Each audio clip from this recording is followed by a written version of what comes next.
and welcome to the TMZ Podcast. I'm Charlie Cotton. I'm Charlie Neff. And today we're talking about you-know-who rhymes with Snake Lively.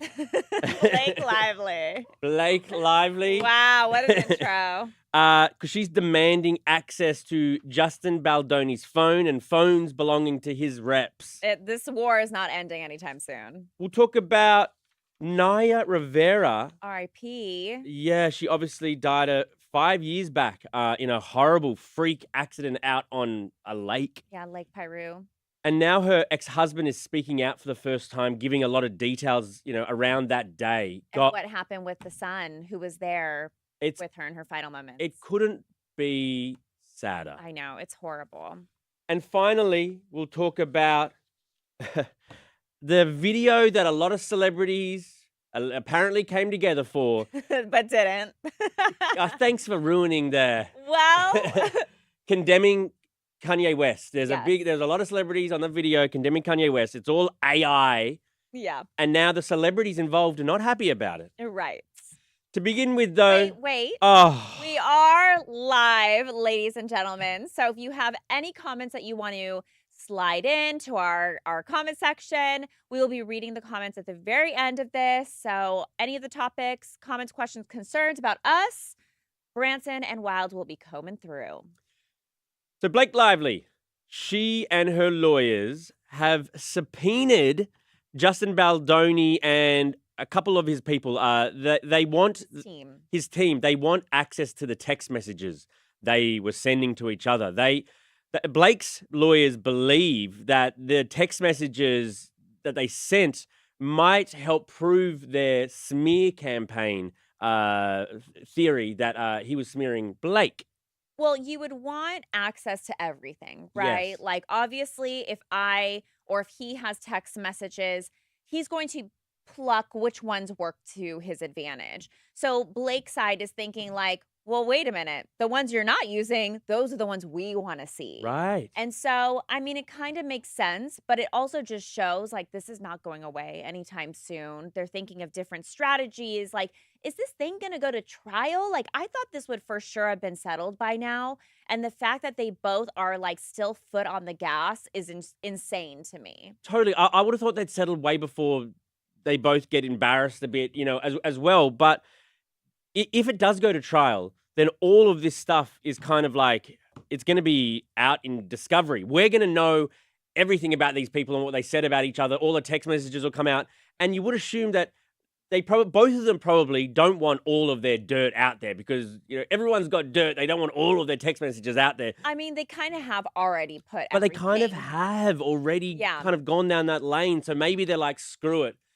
Everyone can see everything. Let's just sort it out. I think what would be interesting if it went to trial is like Blake and Justin on the stand, like getting emotional, hearing them recount like what happened, like, all that kind of stuff I think would be really interesting. And that's kind of when you really draw your conclusions, like who's lying, who's telling the truth. But at the same time, they're both actors. Like, how do you really know who is telling the truth and who is not?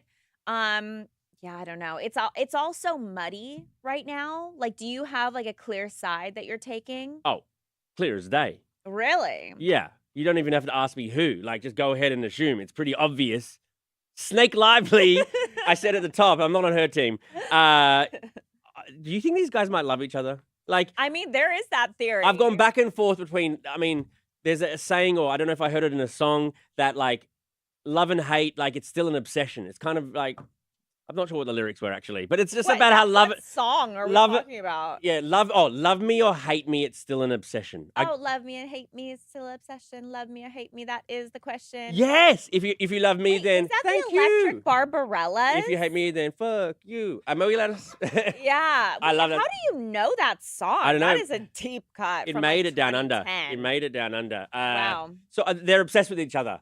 They're obsessed with each other. That's your Whoa, in one way or another. I don't know. Also, all of these awful videos are coming out about, like, these old clips are resurfacing of Blake being a biatcher. I mean, those kind of already came out, so it's like nothing we didn't already. But now she's like admitting that she poisoned the cast of Gossip Girl against Penn Badgley. Like that audio's come out. Like it's just like bad look after bad look. Yeah. Oh. Okay. On to our next story. Sad story.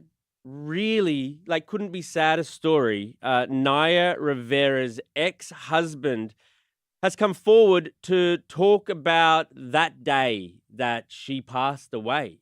His name is Ryan Dorsey. And if you'll remember, 5 years ago, Naya Rivera and her son, Josie. they went out on a boat on Lake, what was it called? Piru. Lake Piru, and she didn't come back. And, the thought is that she jumped into the water, Right. got stuck on something. Caught on something Under the water. Yeah. And maybe there was different sort of tides or different pools of water underneath the surface that kind of kept her down. And then her son Josie was discovered asleep on the boat hours later by himself. So Ryan is talking about it now, and he's talking about Josie, who's now 8. So he's now 8, but at the time, I guess, he's now 9, but at the time he was only 4. Right. The kid apparently feels guilty about it, that there was a rope on board, and the kid, who's still so young, apparently talks about and plays over in his mind that there was a rope he could have somehow thrown and somehow his dad reassures him, like, you couldn't have done anything. Like, the rope was too short. It wouldn't have helped. I guess he was saying that Josie saw that there was like a spider or something on the rope. So he was too scared to grab the rope when his mom was in distress. And just he has like a lot of guilt, Ryan says, and it's just so sad and so tragic because of course like he wants to help his mom, but to like still have those thoughts like till this day, it's just horrible. I don't know if I knew that Josie, who was found asleep on the boat eventually, was awake and sort of like, where's mum gone? Mum just jumped in and she hasn't come back. I didn't know that, like, can you imagine being that 4-year-old on that boat? I mean, I didn't even want to think about it, to be honest. Know, it's just horrible. What that kid must have gone through, and I don't know how good a 4-year-old's memory is, but he'll have sort of flashbacks. Yeah, it's forever. Just couldn't be more tragic. So sad. And Ryan Dorsey, he's doing better now, like coping with the tragedy a bit better than he used to. He lost like 40 pounds when it happened. He obviously couldn't be a worse thing to happen to your family. Yeah, and he said, quote, I keep reassuring him, buddy, that rope wasn't going to be long enough. That obviously still sticks out in his head because he feels like he could have saved her. I think she just caught up in a brush, that or a weird undercurrent from the dam. It was just a freak occurrence. Very sad. Okay, on to our next story. There's an anti-Kanye ad going around, and it kind of looks like one of the sort of like We Are the World or Feed the Kids type ad where celebrities are there in black and white, lending their voice to a cause. All wearing like a shirt that has like the middle finger, like, and it says Kanye, the Star of David. Yeah. They're putting their finger up on their shirts. And also, I think, doesn't one of them put their finger up literally as well? I think so. Let's watch/listen to the ad.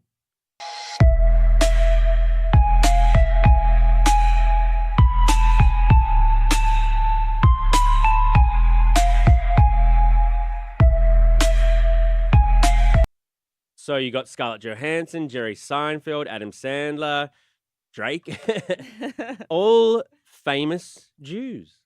Oh, I didn't even realize that. Yes. Actually, I didn't even realize, I think it was Scarlett Johansson. I never knew she was Jewish. Mm-hmm.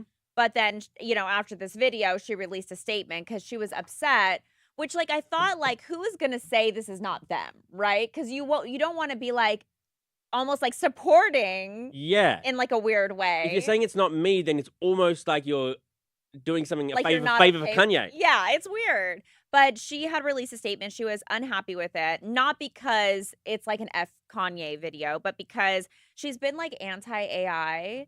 Do you remember when you and I did an interview with the voice of Siri? If you've never watched this interview, you should go back on the TMZ podcast and check it out. One of our handful of fantastic interviews. I know. But during that interview, we talked to her about Scarlett because at the time, Scarlett was very vocal about, it was like one of those like Alexa or Echo or something that had reached out to Scarlett wanting to use her voice. Because you know why? Because she is the voice of Her. Yeah, the movie. The movie Her, where Joaquin Phoenix falls in love with an AI sort of voice. She's not even a computer. robot. It's just like a voice in his house. Right. And so then now her voice, which is so sexy, and the voice you'd want to use for, a robot you want to bang. Okay. Now, like, she's very associated with AI and voices, and obviously now this AI video, she really wanted to say, wasn't me. Did she also say, but I agree? I don't think she went that far. No, she didn't. She was just like, AI is dangerous, which we know, like, that's been her stance for a while. I mean, we all know AI. I don't think she needed to come out and say it's not me. I mean, I personally could tell immediately that's like a fake AI video. And if you can tell that. What?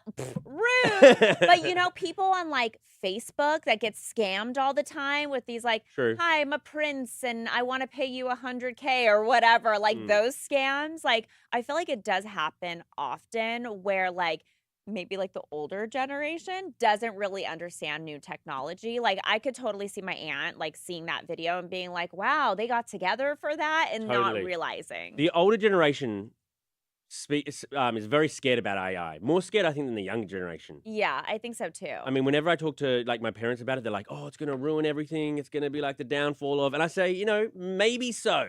But in the meantime, can't we enjoy the fact that, we can cheat on all our essays? I mean, I'd love to have an AI Charlie Neff come here and like do the podcast with AI version of you. But then you're like, hello, Charlie. Welcome to the podcast.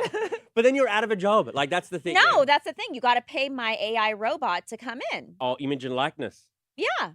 Okay. And then, I mean, I'm at home collecting the money that my AI self is making. Don't you think Harvey will find a way to sort of fire you and keep the robot? Oh, I don't know. Maybe. All right. Let's read out some of the comments. All right, you guys. So for the Blake Lively story, Liv said, I don't trust Lively's team. Justin, wow, nice name, said, This just in on another episode of Gossip Girl. Yeah, that was just in. That should be the name of Justin's podcast. This just in. It should. Helen said Baldoni may have waged a smear campaign, but he's definitely not the only person pushing negative press. Every celebrity does some form of smearish campaigns where... I mean, we literally work with crisis PR reps. That's every their day one job. Every day. If a celebrity is going through a crisis and there are two sides to a story, yes, one side will give you the positive version of their story and the other one will do the positive version of it. Like, it's a duh, of course. Right. So saying smear campaign and this and that, unless something illegal or nefarious, you know what I mean? Yes. Then smear campaign, schmear campaign. Yeah. Oh, look at you. Schmear campaign. I like that. Yeah, campaign. Toy said, but is it really Blake behind all of this or Ryan being jealous? I've never watched one movie of hers and now I'll not ever watch another movie with Ryan in it. Oh, Ooh, I like the boycotting both. Nice. Nice. For the Naya Rivera story, Eminem said, watching Ryan's interview, he seems deeply tormented by the incident. So sad. Yeah, it's so sad. He looks pretty good though. Yeah, he does. looks He's a pretty hottie. good. Couple miscellaneous comments. Claire said, who are the Charlie's favorite celebrities? I personally love the Spice Girls. They like changed my life. Yeah. I also loved Britney Spears growing up. Okay. And hottest celebrity male, Brad Pitt. I know it's so cliche, but he is so hot. I love Brad Pitt. I think what sticks out to me, maybe because I've met quite a few celebrities, like doing my job. Post Malone is like the nicest. So nice. Like couldn't be nicer. Yeah. He is such a good guy. He came in here and did the TMZ Mary Elfin special. He did for Christmas. So I mean, he's one so of my sweet. faves. He's one of my faves. Duplex said, I hope you enjoyed your time back in our home in Oz. No better feeling than going home. Wow, another Aussie. Duplex is either awake very late in Australia. What time is it in Australia? Right now, it's 2:48 a.m. in Melbourne. Oh, so wow. Duplex is either staying up late so he can stream the TMZ podcast live. Oh, boy. Which, wow, you got issues then. Nice. I'm glad you're over here in America with us. Yes. And then last one, Min, Peace, and Love said, today is my birthday, guys. Whoop, whoop. Happy birthday. Happy birthday to Min. Woo! Happy birthday, Min. My birthday's coming up. That's also... Wait a second, Charlie. What? Imagine listening to the TMZ podcast on your birthday morning. Hey, that's okay. Oh, and we gave her a shout out too. Yes. Oh, shout out. Happy birthday. Thank you for listening. That's the best birthday gift ever. Appreciate it. Appreciate it. Oh, boy. Okay, it's your birthday. When's your birthday? March 2nd. It's in a couple weeks. Are you going to get me a present? Yeah. Ooh. I brought you something back from Australia. Oh, you did? Where is that? It's at my desk. Oh, okay. Maybe tomorrow on Friday. When March 2nd? When is your birthday officially? In a couple weeks. It's on a Sunday, though. I'll give it to you on your I'll give it to you on March 3rd then, Monday morning. I might be taking. Sorry, I don't know. Are you sick that day? No, I might. Because you were sick earlier in the week. Is it the same? At least I try to show up to work. You literally disappear for 3 weeks at a time. I was on vacation. Oh my God. No. Okay. Well, thank you, Charlie. Thank you, Charlie. And we'll see you guys here tomorrow. Bye.